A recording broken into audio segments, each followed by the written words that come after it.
How you doing, my friends? Today we're going to talk about the ego and gratitude. So, first question, do we have it wrong on the ego? And of course, well, what is the ego for that matter? You've probably heard of ego death before, right? And there's several popular teachers and gurus that teach that you need to kill the ego. Can you even kill the ego? And what does gratitude have to do with it? I answer all of these questions and more in this video. So stay tuned, my friends. So let's start right at the beginning. What the heck is the ego?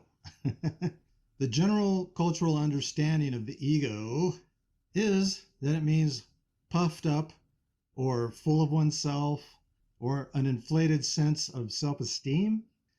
What about from a spiritualistic or esoteric standpoint? Well, I can say really the cultural understanding of it is not that far off, and we'll get into that in a little bit here. From a spiritualistic or esoteric standpoint, the ego is the earthly or physical concept of self. Some of the Eastern and the New Age disciplines teach that the ego needs to die, hence where we get the term ego death. But I'm going to go ahead and just say it and contradict that right now and say you can't kill the ego. You can't. And I'll explain why. Now, I know it goes against a lot of popular teachers and gurus, but I simply ask you to hear me out. What? You say, Blaine? That makes no sense. I've killed my ego, and it's not true. What do you say to that? Okay, all right, hold that thought for a minute. Don't throw the baby out with the bathwater. Bear with me, and I'll explain a little bit more down the line, and you can consider and contemplate that if I'm right. Oh, and please help me to grow this channel by sharing it, liking and subscribe, hit that bell, and please comment. That tells the algorithm to share it to more people, and thank you. Okay, but before we get into ego death, first, let's talk about gratitude for a minute. In the spiritual / esoteric community, as I like to call it, most, I think, realize the importance of gratitude. I'll just say it. Gratitude saved my life. Some of you have heard my story, and I have a video about it if you want the details. And I'll link that in the description if you want to listen to that video and get the details of how it saved my life. But in a nutshell, after a traumatic experience, I was severely depressed and I didn't want to be of this world anymore. So I started a gratitude ritual, and it literally pulled me out of the depths of my self-imposed hell. I simply can't say enough about gratitude, my friends. Gratitude and ego, or ego death, might seem contradictory or mutually exclusive, so to speak. But I had a sudden flash or a realization that they're not. What if I told you that you should be thankful for your ego and even embrace it? Would you gasp in horror? Yep, that's right, folks. You need to have gratitude even for your ego. Be thankful for all things, not some. Well, why though? Because the ego is a tool for navigating this earth, or the physical plane, so to speak. And for the most part, it has served you well. It's your survival tool for this world. So why in the world would you want to kill it? So think of it like this. It's kind of like a beautiful horse that can serve you well and be a wonderful companion if you train it properly with love and trust. Or it can be an out of control, pain in the ass wild horse that you want to get rid of. Does that make some sense? Go ahead and insert the animal of your choice for the purposes of the analogy, although some might want to say, well, no, it's more like a cat. You can't train it. But that's not true either. Cats can be trained to some degree, but you have to go about it different. Okay? You have to make the cat think it's their idea, right? If you've ever had a cat, you know what I'm talking about. Still, that's true with any animal, though. Most of all, you have to make a connection with the animal and build trust instead of trying to force it. You can use force and fear, but it'll usually come back to bite you somewhere down the road. And with animals, sometimes literally. So, why can't you kill the ego? And why shouldn't you? Are you ready? Wait for it. Because contrary to popular belief, you and the ego are not separate, as has been taught. You're one. You've heard a lot of this talk about the ego is not you, but it is you. It's an expression of you. Everything is you. If we're all one and everything is one with Source, then it's all one, my friends.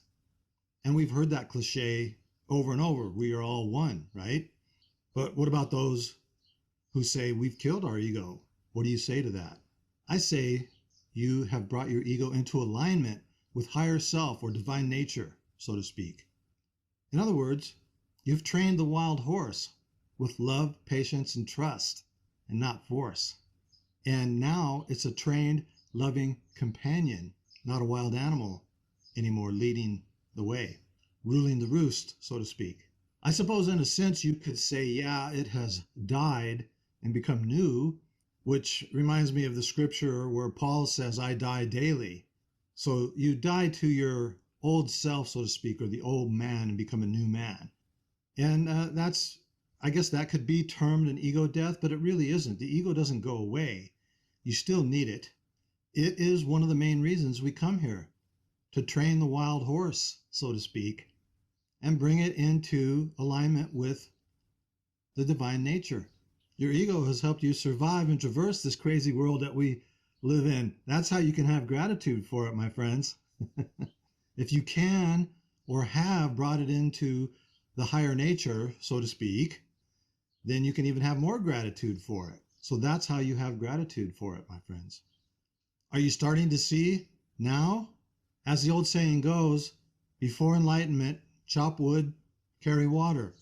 After enlightenment, chop wood and carry water. You still need the ego to drive you to do the things that you need to do to survive in this physical world. But you can bring it under control like a trained horse or a dog or whatever, and it's no longer a pain in the ass like it used to be. It's no longer running the show, so to speak. And the scriptures even call it the carnal nature, or your ego's the devil, my friends. It's the devil. All right, but here's the kicker, my friends. Having gratitude for the ego is a major key in bringing it into alignment with the higher or divine nature. If you've ever trained an animal, they respond to kindness and patience much better than fear and punishment. That goes for kids too, and people in general. Also, the ego, like animals, learns by repetition. So if you feel like your ego is out of control, you're probably in opposition to it, thinking, oh, I got to kill this thing. I got to fight it. All right. That's the wrong approach, in my opinion. I've seen people do this with animals before. If the animal doesn't automatically comply, they think it's untrainable and, oh, I've got to get rid of this. Yet they get new animals and they keep having the same problems. I wonder why. But they just think it's bad luck. As Paul might say, you need to die to self, so to speak. Their own wild ego is trying to train the animal. And it's literally the blind leading the blind here. But I have to admit, I have done that same thing, and most of us, if not all of us, have. You know what I'm talking about. So this is where gratitude comes in, my friends. Honestly, I think that gratitude could solve 99% of all the world's problems by instead looking for the good instead of focusing on all the negative in the world. And there's lots of good out there if you look for it. Culturally, we tend to complain about all of our problems, mostly. It's our cultural default. So one of the things that I've done in my life is to not engage in it anymore. It can be hard because everybody always wants to talk about all the bad shit that's going on. And I have to admit, I once in a while fall back to that default programming, so to speak. But for the most part, I just don't do it anymore. I don't listen to or watch the news much at all, if at all. And I'm careful what I engage in on the internet. Now, this sometimes puts folks off, and that's probably some of the reasons sometimes that I fall back into the default, because so as not to offend, which is ridiculous when I think about it, but we're all human. This brings me to my next point, and this is a really important point, my friends. If you take nothing else away from this, I hope you get this point. If you've followed this channel or you know me, you've heard me say this over and over again. Where attention goes, energy flows. And I'll probably say it a lot more because it bears repeating as a reminder. And for those who may not have heard it, a lot of folks in the spiritual / esoteric community miss this point too, I think. And by the majority focusing on all the negative aspects of society, there's a tremendous amount of energy flowing and feeding the negative, my friends. Now, some might dismiss this and think they got to physically do something. And yeah, we do have to physically do things, but this is the underlying motivation, or the underlying energy, if you will.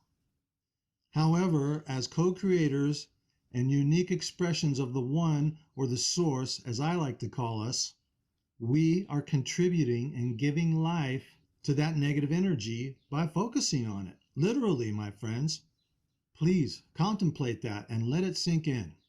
I had a lucid dream that really brought this home for me. But in essence, by focusing so much energy on it, resisting it, fighting it, and so on, we are actually creating it and growing it unawares. We are creators, folks, with every aspect of the source we come from. I don't think I've done a video on my dreams, so let me know if you want me to do a video on it and I can give you more details on it. And maybe that might help you to understand if you're not wrapping your mind around this. Jesus, Buddha, and other great avatars were trying to teach this to a primitive people thousands of years ago. There's a reason that Jesus didn't fight the Romans, folks, even though the people wanted him to. It's time to wake up to who and what we are and take responsibility for what we create, for what we've created for millennia as the human race, and continue to do so and turn it around. It's time, my friends. It's time! Are you a UFC fan? So one of the best ways to take your energy away from the negative is to focus on the good and have gratitude and be thankful for all things. I was in the store the other day and it suddenly hit me that we have so much to be thankful for. Think about it, my friends. You can just jump in the car and go drive and get just about anything that you want or need. Compare that to just about 70 to 100 years ago. Wow. Go back even further and we can't even imagine how hard life was back then. Do you fume when you go to the store because they didn't have your regular thing or because of the prices? How about being thankful for the incredible vast array of things that you have to choose from? And even the vast amount of stores you have to choose from to go and get whatever it is you want. Let that sink in, my friends. That could be a first step in learning to have gratitude and in being thankful for all things as the scriptures teach. And that's just one aspect, my friends. How about family, home, foods and restaurants, and so much more that we have available to us that make our lives so much easier than past generations had it. Now, I realize if you're new to this way of thinking, or even if you're an old hand for that matter, it can be really hard to deconstruct the process because it's not even thinking anymore. It's a program that just runs, that's been running for years. We call it bad habits, my friend. And as I've said, even the scriptures teach to be thankful in all things. Not some, but all. Okay, here's something that you can try that can really change your life and bring the ego under control. For the next couple of weeks, I want you to find the good in every situation, no matter what it is, okay? No matter how bad it seems, there's always good that comes out of things. There's always a balance. And don't tell me that you can't, because I know you can, because I had to. And trust me, I was as negative as any of them. I know it's a major shift in thinking. That's what the point of this process is. If you focus on the good for 2 weeks, you will be shocked, my friends. I promise you. It's only our skewed perspective that makes it seem weighted to one side or the other. Some of the most accomplished people are some of the people that have had the most trauma in their lives. And it brought them to where they are and allowed them to become people that helped many others and sometimes millions. And it's the same for me when I went through my trauma. I thought it was the end of the world at the time, but now as I look back, it is perhaps the best thing that ever happened to me. That's where I grew the most. Are those folks thankful for that experience? For the most part, I believe they are, because I know I am. And from what I've read, they are. And as I've said before, I made a video on it, and you can check the description for the link. Seriously, folks, try my experiment. 2 weeks. Just give it 2 weeks to find the good in all things. Set the negative aside, set your old habits aside, and take 2 weeks and look for the good in all situations, no matter how bad the situation is. It'll change your life, I promise you. It changed mine. And now it's a lifelong habit. And let me know in the comments how it went. Come back to this video after you 2 weeks and comment on it, okay? So if you're not liked and subscribed, you got to do that. And I am trying to grow this channel, so please share it. Hit the like and subscribe buttons, hit that bell, and comment. Thanks. Peace out, my friends.